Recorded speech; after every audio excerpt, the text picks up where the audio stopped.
let W be a subspace of a vector space V over the field F.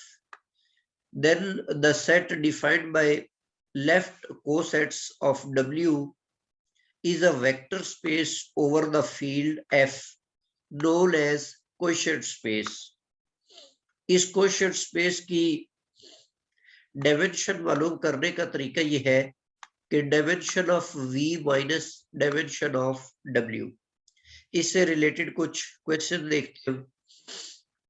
हम suppose कर लेते हैं कि W आपके पास एक ऐसी सब स्पेस है जो इन 4 वेक्टर से स्पैन हो रही है.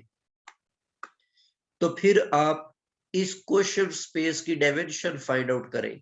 अब R4 की डायमेंशन तो हमें पता है कि 4 है. इस W की डायमेंशन मालूम करने के लिए हम इसके लीनियरली इंडिपेंडेंट वेक्टर्स देखते हैं. तो इन तमाम वेक्टर्स को आप मैट्रिक्स की फॉर्म में लिखकर इसको हम रिड्यूस एशेलॉन फॉर्म में चेंज कर देते हैं. तो यहाँ पर आप देखें कि लास्ट जो रो है वो 0 हो गई. तो इसकी जितनी भी नॉन जीरो रोज है वो सारी की सारी लीनियरली इंडिपेंडेंट होगी. तो उनकी तादाद यहाँ पर 1, 2 और 3 है. तो इसका मतलब है कि W की डायमेंशन आपके पास है वो 3 आ गई. तो 4 माइनस 3 जो है ये 1 होगा. तो it means first option is the correct option. इस तरह एक और एग्जांपल है कि W आपके पास कैसी सब स्पेस है जिसके अंदर सारी की सारी सिमेट्रिक मैट्रिसेस पड़ी हुई है. मतलब W is the set of all symmetric matrices. अब आपने इस क्वोशिएंट स्पेस की डायमेंशन निकालनी है. तो n by n square matrices की डायमेंशन हमें पता है कि वो n स्क्वायर होती है. मतलब डायमेंशन ऑफ M और डायमेंशन ऑफ W. तो ये n स्क्वायर आ जाएगी. और सिमेट्रिक मैट्रिसेस के जो सेट होता है उसकी डायमेंशन हम ऑलरेडी देख चुके हैं. वो n into n plus 1/2 होती है. इन दोनों को माइनस करेंगे तो ये आपके पास ये वाला रिजल्ट आ जाएगा. तो B option is the correct option.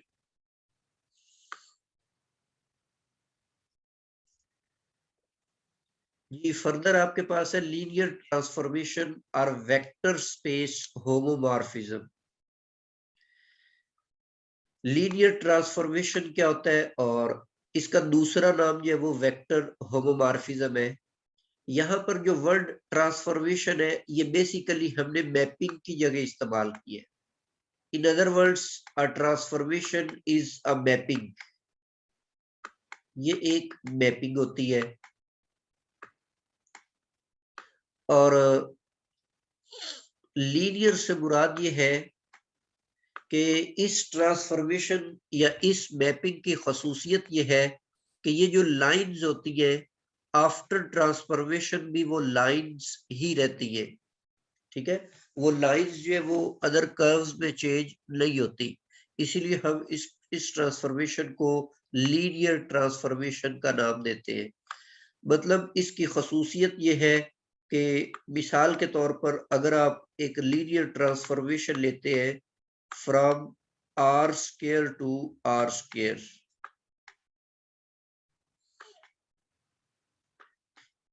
इसको समझने के लिए बता रहा हूं कि लीनियर ट्रांसफॉर्मेशन की खसूसियत ये है कि जब आप r स्क्वायर में से कोई भी एक ऑब्जेक्ट लेते हैं तो वो इस r स्क्वायर में जाकर उस ट्रांसफॉर्मेशन के अंडर उनका जो ओरिजिन होता है वो ट्रांसफॉर्म नहीं होता. ओरिजिन फिक्स रहेगा. पहली खसूसियत है इसकी. दूसरी खसूसियत ये है कि जो r स्क्वायर के अंदर लाइंस होती है वो आफ्टर ट्रांसफॉर्मेशन भी लाइंस ही रहती है. तो मजीद इसकी आगे प्रॉपर्टीज देखेंगे तो वहां पर ये बात क्लियर हो जाएगी.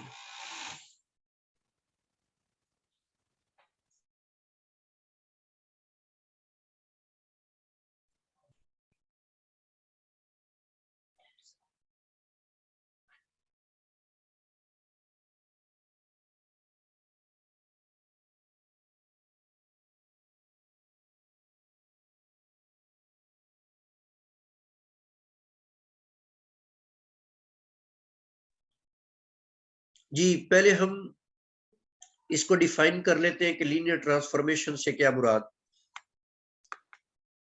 let T be a mapping from a vector space V to another vector space W such that T of U plus V is equal to T of U plus T of V। मतलब जो addition है ये उसको preserve करे। और दूसरी इसकी property ये है कि स्केलर मल्टीप्लिकेशन भी इस ट्रांसफॉर्मेशन के अंदर, ये यहां पर एफ नहीं आता बल्कि यहां पर भी ये टी ही आता है, यहाँ पे भी ये टी मैपिंग हम ले रहे हैं। तो स्केलर मल्टीप्लिकेशन को भी प्रिजर्व करे और एडिशन को भी प्रिजर्व करे, तो ये इस मैपिंग की प्रॉपर्टी है, इसकी खसूसियत है। तो अगर ये दोनों प्रॉपर्टीज फुलफिल हो जाए then T is called a linear transformation or vector space homomorphism। अच्छा, उसके बाद एक नोट लिखा हुआ है कि we can also state above properties into a single property। इन दोनों प्रॉपर्टीज को आप सिंगल प्रॉपर्टी में भी चेंज कर सकते हैं कि transformation of alpha U plus beta V is equal to alpha of T of U plus beta times T of V. मतलब दूसरे लफ्जों में आप ये कह सकते हैं कि ये लीनियर कॉम्बिनेशन को प्रिजर्व करे, ठीक है। और दूसरा नोट ये लिखा हुआ है कि अगर v और w को आप सेम वेक्टर स्पेसिस ले लेते हैं तो फिर ये जो ट्रांसफॉर्मेशन होगी ये ऑपरेटर कहलाएगा, लीनियर ऑपरेटर। फंक्शनल एनालिसिस के अंदर हम ये चीजें पहले भी डिस्कस कर चुके हैं। नेक्स्ट इसकी एग्जांपल है, फर्स्ट ऑफ ऑल हमारे पास है जीरो ट्रांसफॉर्मेशन। सपोज कर लेते हैं कि v और w any two vector spaces, then this mapping T from V to W defined by T of V is equal to 0 for all V belonging to V is a linear transformation। अब इसको अगर आप linear proof करना चाहते हैं तो दोनों properties हमें फुलफिल करनी पड़ेगी। फर्स्ट ऑफ ऑल हम फाइंड करते हैं टी यू प्लस वी। तो for all V belonging to V this is zero, image जो है वो जीरो है। इसी तरह इसको आप लिख सकते हैं जीरो प्लस जीरो, और जीरो को आप राइट कर सकते हैं टी ऑफ यू और प्लस टी ऑफ वी, ठीक है। तो दोनों प्रॉपर्टीज फुलफिल हो गई, सॉरी फर्स्ट प्रॉपर्टी एडिशन वाली फुलफिल हो गई। इसी तरह हम स्केलर मल्टीप्लिकेशन वाली भी कर सकते हैं कि टी ऑफ के यू ले लेते हैं हम, ये इक्वल टू जीरो होगा। अब इसको आप लिख सकते हैं k इंटू जीरो, और जीरो को आप लिख सकते हैं टी ऑफ यू। तो जी दोनों प्रॉपर्टीज यहाँ पर ये फुलफिल हो गई, तो इसका मतलब है कि ये आपके पास जो ट्रांसफॉर्मेशन है ये जीरो ट्रांसफॉर्मेशन एक लीनियर ट्रांसफॉर्मेशन है। इसी तरह सेकंड आपके पास है आइडेंटिटी ट्रांसफॉर्मेशन। आइडेंटिटी ट्रांसफॉर्मेशन हम इस तरह की लेते हैं कि T of U is equal to U, मतलब इनपुट और आउटपुट दोनों सेम हो। तो ये तो सिंपल, इसको भी आप उसी तरह प्रूफ कर सकते हैं कि ये भी लीनियर ट्रांसफॉर्मेशन है।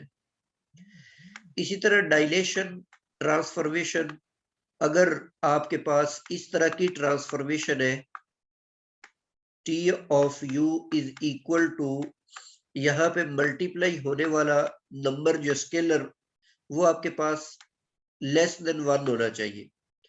इसकी डेफिनेशन ये दी हुई है कि let V be a vector space then the mapping defined by T of V is equal to K we.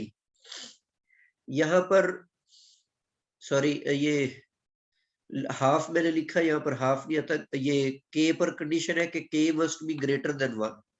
तो यहाँ पर ये जो स्केलर मल्टीपल आपने लेना है ये ग्रेटर देन 1 होना चाहिए। मतलब आप ये ले सकते थे कि T of U is equal to 2u कर ले, ठीक है।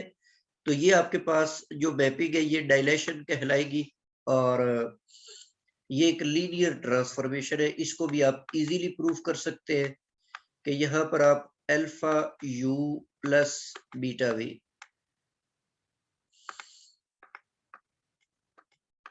तो यहाँ पे आपके पास 2 multiply according to definition 2 multiply हो जाएगा तो alpha U plus beta V, इस 2 को मल्टीप्लाई करने से ये बन जाएगा 2u और प्लस बीटा 2v। तो मजीद हम इसको राइट कर सकते हैं alpha T of u plus beta T of v।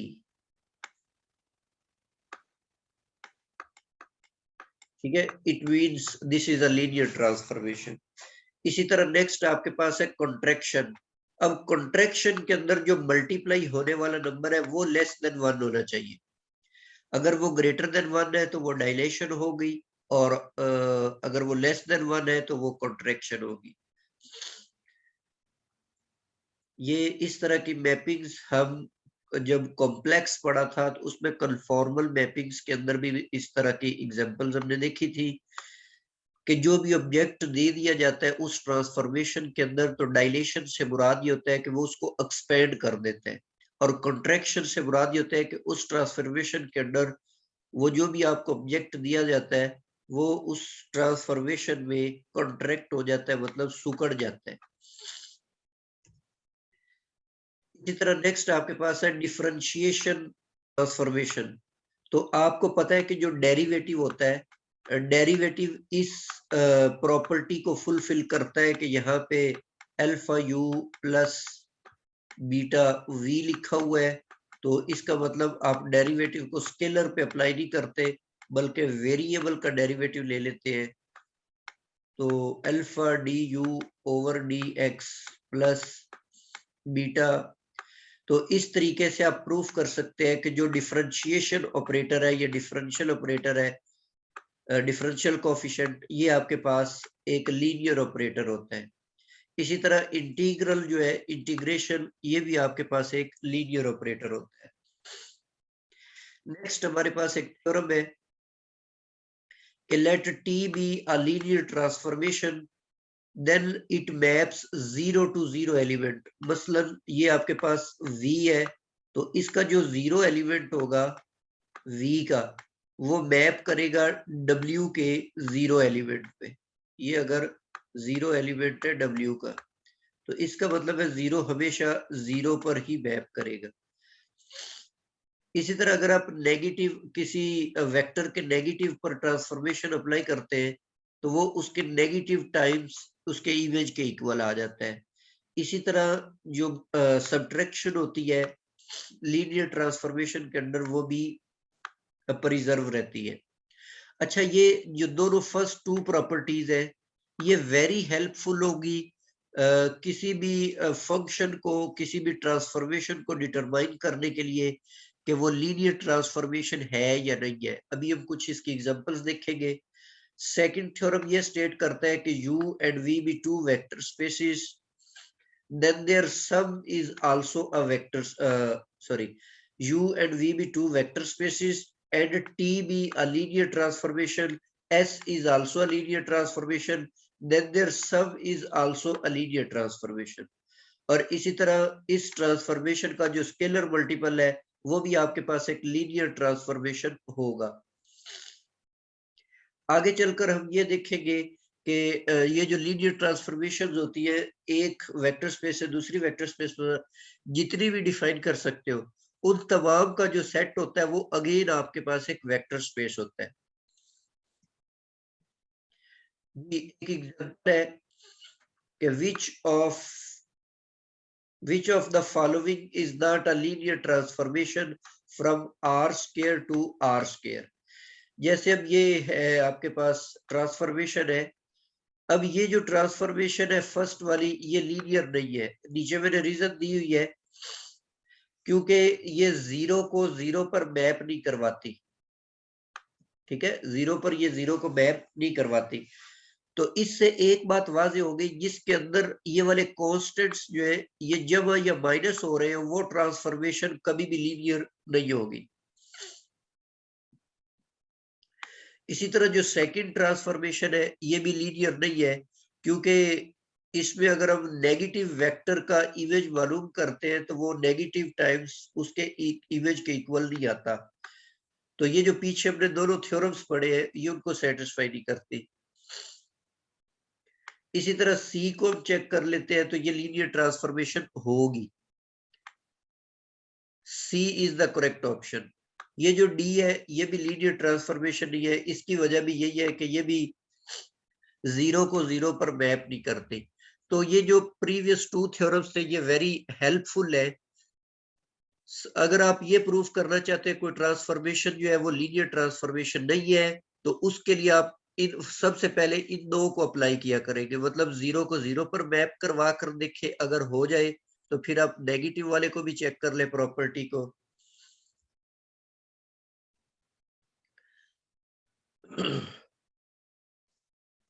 ये यहाँ तक हमारा आज का लेक्चर जो है ये कंप्लीट हो गया है।